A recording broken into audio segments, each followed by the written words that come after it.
बंगाल में चुनाव है और चुनाव से पहले सियासत भी खूब हो रही है।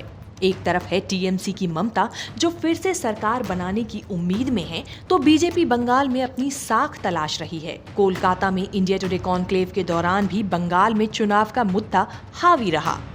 ममता बनर्जी ने दावा किया कि तृणमूल कांग्रेस इस बार भी चुनाव में 200 से ज्यादा सीट जीतेगी। अमित शाह ने भी बंगाल में चुनाव को लेकर कहा कि बीजेपी 200 से ज्यादा सीट लाकर पूर्ण बहुमत के साथ बंगाल में अपनी सरकार बनाएगी। 200 से ज्यादा सीटों के साथ भारतीय जनता पार्टी पूर्ण बहुमत की सरकार यहां पर बनाने जा रही है, ये निश्चित। मैं उखाड़ने ही आया हूं सरकार को भैया। यहां मेरी सरकार तभी आ सकती है जब ममता बनर्जी की सरकार को उखाड़ कर फेंक देते हैं। कितना सीट आएगा वो हम आपको नहीं बोलेंगे कि इसी के लिए कि हमको इतना दिन 2 टर्म में जितना सीट मिला इससे ज्यादा तो जरूर आएंगे और 221 का कम नहीं होगा। हमारा वोट बैंक कभी स्प्लिट नहीं होगा, जुड़ेगा।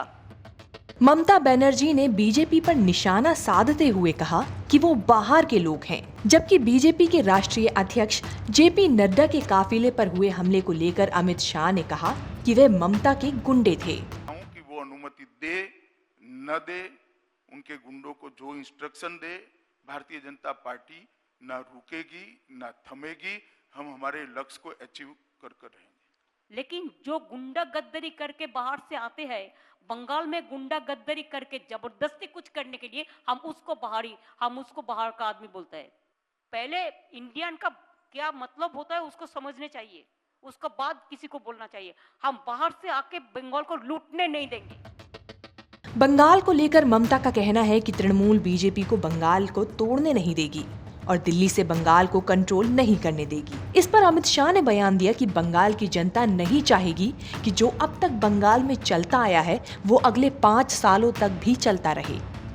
बंगाल की जनता हमारे साथ है, क्योंकि बंगाल की जनता कभी नहीं चाहेगी अभी का जो बंगाल है वो फिर से 5 साल तक ऐसा ही रहे, ज्यादा वर्स्ट हो जाए। ये बंगाल की जनता कभी नहीं चाहेगी। दिल्ली से क्यों बंगाल को कंट्रोल करेगा? बंगाल ही बंगाल को कंट्रोल करेगा। दिल्ली से गुजरात क्यों कंट्रोल करेगा? लेकिन दिल्ली में बैठ के पूरा एजेंसी लेके बंगाल को कंट्रोल करेगा, ये हम क्यों? कोई स्टेट नहीं करेगा। ममता ने बीजेपी पर यह कहते हुए निशाना साधा कि उनकी रैलियों में भक्त शामिल होते हैं।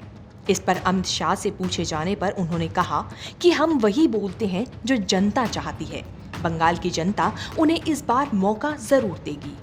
हम तो जो जनता चाहती है वो सभी बोलते हैं। जय श्री राम, ये कोई इसको धार्मिक नारे के रूप में इंटरप्रेट करने का प्रयास जो तृणमूल कांग्रेस कर रही है वो गलत है। अगर ये धार्मिक नारा होता तो मैं बंगाल की जनता की नस नस को जानता हूं, कभी स्वीकृति ना आती। जय श्री राम प्रतीक है एपिसमेंट के खिलाफ। अब देखो ना, सब प्रोग्राम करते हैं ना, रथो यात्रा, लोग नहीं है भगता है। इतना पैसा खर्चा करने का बाद भी पीछा सीट में लुका छुपा के रहता है। और हमको गाली देने से क्या होगा? हम तो मीटिंग करके ये लोग सब देखा। हम तो 5-6 दिन, 7-8 दिन, 10 दिन, 15 दिन से रैली करके आ रहा है। हमारा रैली में तो एक मीटिंग में लाखों से करीब ज्यादा आदमी आते हैं। बंगाल में चुनाव है और चुनाव की तैयारियों के बीच जुबानी प्रहारों की बौछार भी है। ब्यूरो रिपोर्ट, न्यूज़ तक।